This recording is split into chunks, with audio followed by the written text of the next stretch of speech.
Final minute of extra time. Watkins, the man villain, tried to force out of Aston Villa. We've got Chambers. Chambers comes forward to Watkins. Ali Watkins has just won the World Cup for England.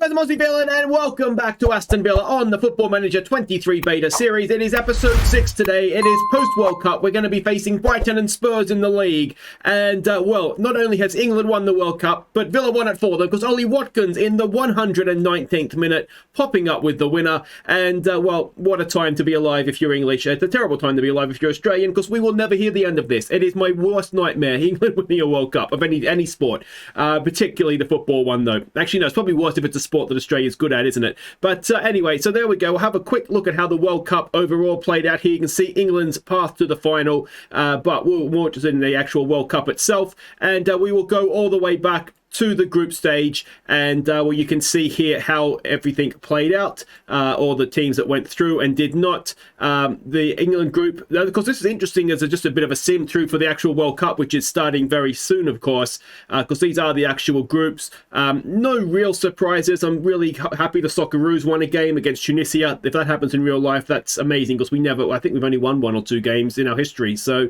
that would be spectacular, even if it does mean going out of the World Cup early. But no real shocks. I mean, Canada would be a little bit disappointed to only take a point. I think Canada has a really good team. I just don't know if that is the actual group, which I'm assuming it is. It's a bit of a tough one, isn't it? Belgium and Croatia, but I think they could shock one, if not both those teams, who are aging, aren't they? Actually, interesting thing for the comments. Leave me your World Cup predictions. Who's going to be a dark horse? Who's going to win? I just think Canada could be a dark horse. We can see there Cameroon and Serbia going out. It's a bit of a group of death, actually, isn't it? Group G and then Group H. Again, potentially a bit of a group of death, but Uruguay and Portugal went through there, which will take us, of course, into the second round. And you can see all the results there. Holland losing to England. US winning on penalties. Yeah, no other major results there, although Brazil 3-0 over Portugal is a bit of a spanking, isn't it? So that would be disappointing for them. If we go down to the quarterfinals, Mexico beating the US, that's a grudge match. Spain beating Brazil. England extra time over France, and Germany comfortable over Switzerland 2-0. Semi-finals, England in extra time over Germany, Mexico on penalties over Spain, which is how we got the final of the third place playoff, was Germany beating the Spanish, and then it is a surprise final, isn't it, in many ways. Mexico would not be expected to get there, and they went all the way to extra time before Oli Watkins got the job done and made England world champions for a second time. So that is how the World Cup played out. Our Winter World Cup break is now finished, and this is a refresher of the league as it stands. We are currently outside the top 4, only on goal difference, behind Manchester United. Wolves and Crystal Palace are the other teams in the European places with us, and FA Cup third round has been drawn. We are at home to Wolves. That's a really tough one for us first up. Derby, of course, as well, and Ange Postecoglou is their manager in our game, so that means that it's an Australian manager derby as well. Now, we've had a few issues, perhaps you would say, in on the transfer front. One thing that has happened is Pele has left us. He signed in the summer and he's already gone off to River Plate. He wanted to play. I didn't really think we needed him, to be honest. So he has gone off. I think he played 2 games, or in the league anyway, 2 games, no goals. Good luck to him. Honestly, he's at that stage of his career. He just wants to play, and I don't blame him, to be honest. Now, we have had a couple of other players request transfers, and the best way to show this is most likely in dynamics. So Dan Donker, he wants to go for more playing time. I've accepted that. Same with Jed Steer. I'm not going to keep him at the club. Gilbert is another one. Now, Gilbert's contract is up at the end of the season, so anything we get for him at this point, I think, is a bonus. And then there's 2 of the loanees, Augustinsson and Bednarak, that aren't happy with their playing time either, but they're just loanees, so they'll get over it. Although Augustinsson, I think, is our first choice left back, the way that we were going before the World Cup break. So yeah, that is how things are looking. It's not too bad, but it's obviously not ideal. And a reminder, of course, Ashley Young will be leaving. Now, Ashley Young is a team leader, so we'll need somebody to push up and take over from that. We have plenty of highly influential players, though, so surely somebody will be able to make that step up for us. So let's go and see the first game here. We are away to Brighton. Correction, we are at home to Brighton. Now, Brighton 17th. They are having a bit of a tough year. We're expecting a 3-4 3. I'm not quite sure how you would describe that formation, but anyway, that's what they're playing, and this is the team that we're sending out. It is Martinez in goal. It is Augustinsson, Mings, Kamara, and Chambers. Now, Gary in the comments and on Discord suggested just playing Mings not as a ball-playing centre-back, because he should be, attribute-wise, very, very good. So we're going to try that. Kamara next to him should be able to be a ball player because... I mean, I thought he is best role in duty as a ball-winning midfielder, so he should be able to play as a ball-playing centre-back, no problems. Chambers, I think, is our new first-choice right-back for the time being. It's Louise and McGinn in midfield. Despotov, who was brilliant before the break. Let's hope he picks up where he left off. Coutinho and Ollie Watkins, England hero Ollie Watkins, and Denny Ings will be the man going up front. All right, so we can see the team sheets there. Roberto De Zerbi is that the manager in real life now? It might be. I mean, it's an okay-looking team, isn't it? But Marvelous Nakemba, of course, we sold there. He's on the bench for them. What do we want to say to this? Put on a real show. Let's just stick to the game plan for now. We are at home, so you'd like to think it's a game, especially against a team 17th, that we can win. But, yeah, I mean, you've got to go out there and win it first, don't you? But I think this is more or less our best team right now. You could argue here or there with a player, but I think more or less it is. The issue we're going to have, of course, is I didn't change the marking assignments for the wing-back, so I'll have to remember to do that as soon as we kick off. Yeah, I think the issue with Brighton all the way down there, I mean, it's just, we've had that break now. We did play a couple of friendlies to try and get everybody back into the groove of things. I can't even remember what the results were. We played Roma, we played Club Brugge, and Bayern Munich. I can't remember. I honestly can't remember. I think we lost all 3, if I'm honest. We may have got a draw at a Bruges, and we've hit the crossbar there. And was that Kamara? But yeah, like I say, it was very much just trying to get match fitness into legs. Obviously, guys that were at the World Cup weren't too bad, so that wasn't as big of a deal. But yeah, so hopefully we're in a decent shape. Whether I didn't notice too many other clubs playing friendlies, to be honest. It'd be interesting to see in real life. Actually, I'm assuming that clubs are going to have to play friendlies to sort of get themselves back in the routine or the rhythm, I suppose. Get the match sharpness going in. Despotov, it's blocked. And here we go with Brighton again. Callum Chambers does brilliantly. Ollie Watkins! Ollie Watkins! Oh, that didn't look like it missed by much, did it? All right. We're having shots. We're not having shots on target. As Brighton have a couple of quick fire shots there, but I wouldn't say we're dominating possession. We're certainly having the best of it, but what we're not doing with 8 shots, none on target, is making the most of, if there is superiority, of the superiority. 9 shots, not a single one on target. That is ideally not what we would want. We have to do better in front of goal. That's pretty much sums it up, doesn't it? I wonder if we can just look to tweak it a little bit so that we're taking our chances a little bit better. Are we working the ball into the box? We are. Let's look to exploit the flanks, perhaps. Yeah, I still think we need to work the ball into the box, but we'll just take it one sort of tactical change at a time. Mings, again, not having a great game. And we've got a Brighton highlight now, it looks like. Can we win the ball back? Ollie Watkins working hard. Ings goes across to try and close down Dunk, but no such luck. And, oh, there's a good pass in front of goal, and Martinez makes the save, but not the start to the half we were looking for.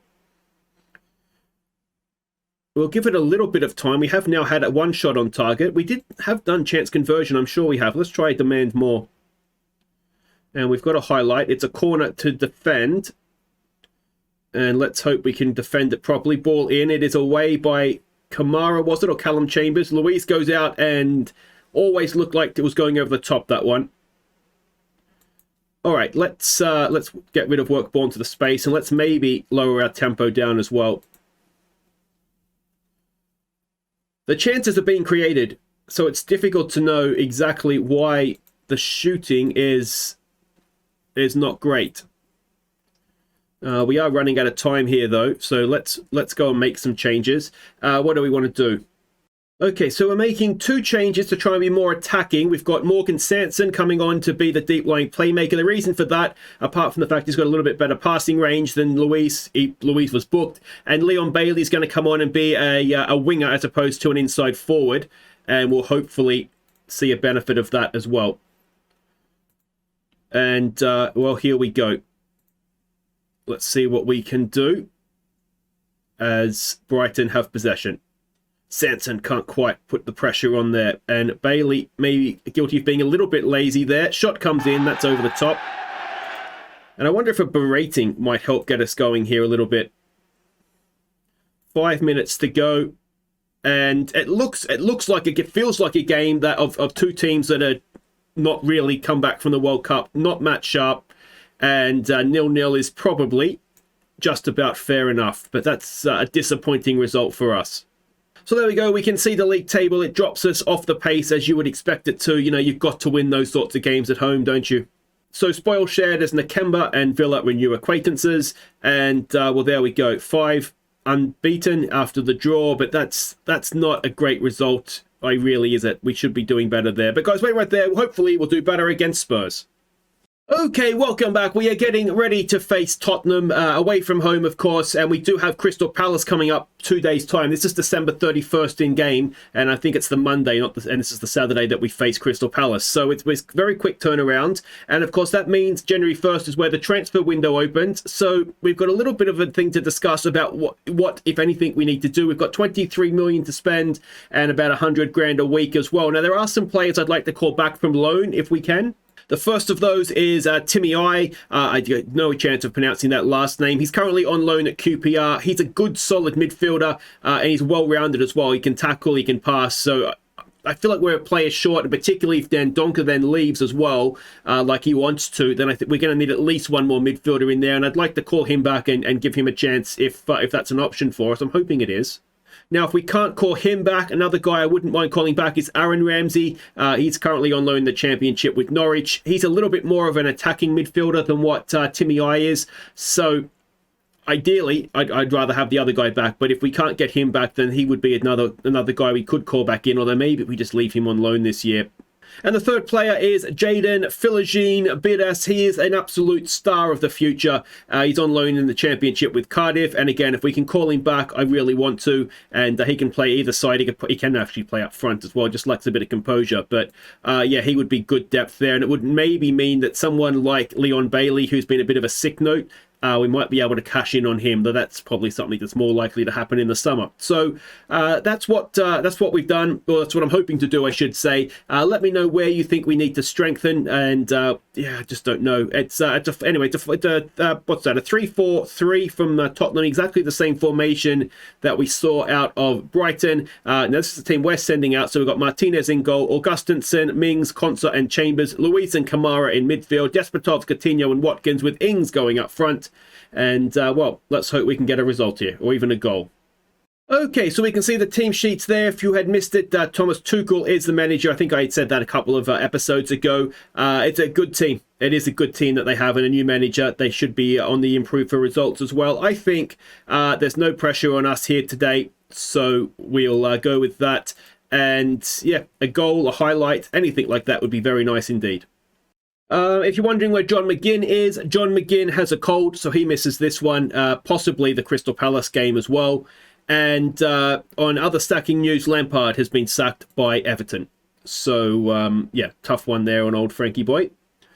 As that is cleared away. Konsa does really well, but can only clear it as far as Kulusevski, and now we find ourselves in a little bit of trouble. We're backtracking as best we can. Kulusevski goes a long way, but Martinez is there to make the save. So, not ideal. Augustinsson wins it back. Augustinsson. It's not that difficult to say, but I trip over it like every third time. It feels more than that. I can maybe get it right every third time. Martinez with a long ball forward for Ollie Watkins, who nicks it off of Dyer. Can Ollie Watkins get himself a goal? Ollie Watkins! It's found its way in. I don't know if it's an Ollie Watkins goal. It's not. It's an Eric Dyer own goal, but we don't care about that. I'm assuming it's come off of Lloris into Dyer and back into the goal. But it was Dyer's initial mistake. Just tried to take a touch. Watkins nicked it off him, and I'm assuming Lloris onto Dyer, into the back of the net, 1-0. That's what you like to see, isn't it? Excellent, excellent stuff. A coach killer on for Thomas Tuchel. But it's all celebrations on the Villa bench after that one. Fulham went in front, and it's now 1-1 with Manchester United. Let's give our boys some praise. And still didn't have a shot on target. but somehow find ourselves up to third in the league now as Fulham go back ahead of Manchester United. Here we go. Augustinsson with a throw. Watkins loses out to Bentancur. Can we get a foot in here somewhere? They try to play it through. Concer's there. Concert to Chambers. Chambers, oh, Luis is waiting for it. Basuma has nicked it off him. And, oh, it's offside. Kane's offside. Kane's offside. Ref, VAR, somebody. I'm fairly confident on this. I'm fairly confident that Kane is offside. Nope, he's not. It's been given.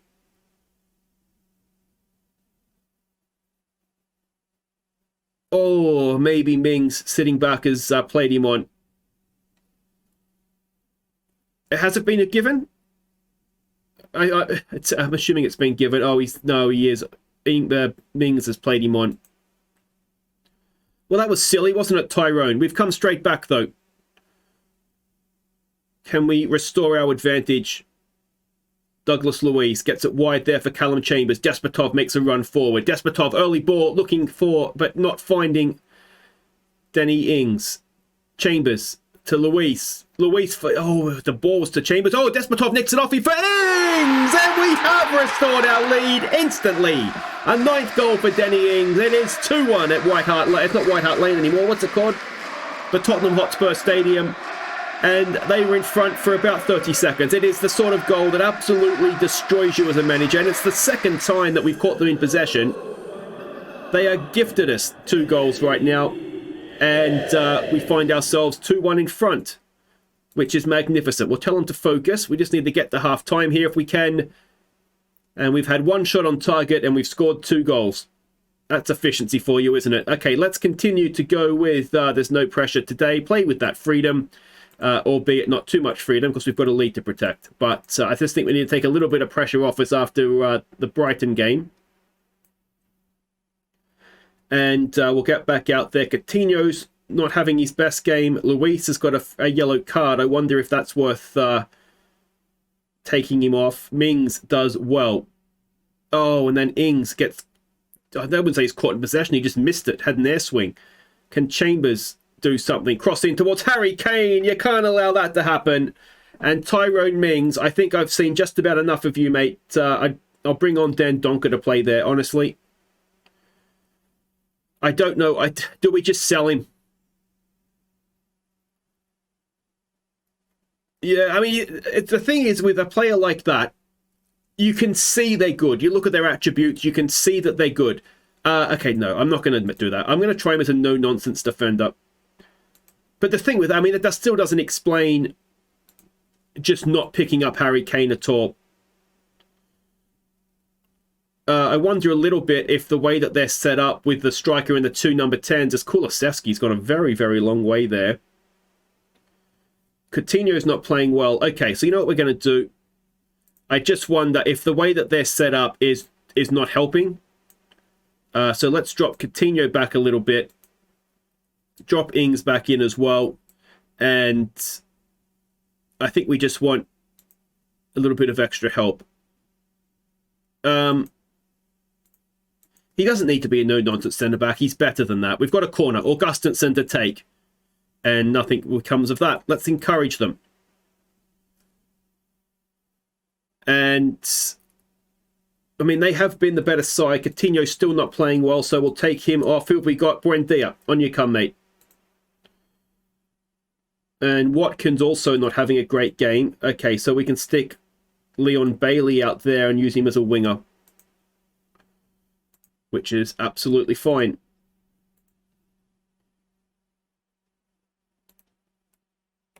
All right, we've got a corner to defend. Please do it, boys. Please do. Oh, Jesus.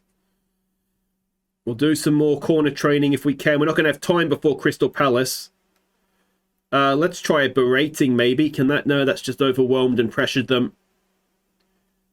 Chambers is absolutely destroyed. We've got another corner. Let's get Matty Cash on. And Buendia gets a foot in. That's a good block. Martinez claims it. And in the 89th minute, are we going to get a highlight here? Please don't do anything stupid here. Chambers is in space. Mings, Augustinsson. We go long instead, looking for Ings to run onto it. It's headed away. Can Chambers win that? He can. Ings to Buendia. Buendia to Bailey. Bailey's quick. Can he pull it back? We've got players in the box. Augustinsen's with him as well. We use Augustinsen. It is hacked clear by Spurs. Oh, and Konsa does well and keeps possession. Oh, but Chambers gives it away. No, don't do this. Mings is running back like a headless chicken. He's stopped. Let his man go, and he's bundled him over. You've got to be kidding me, Mings.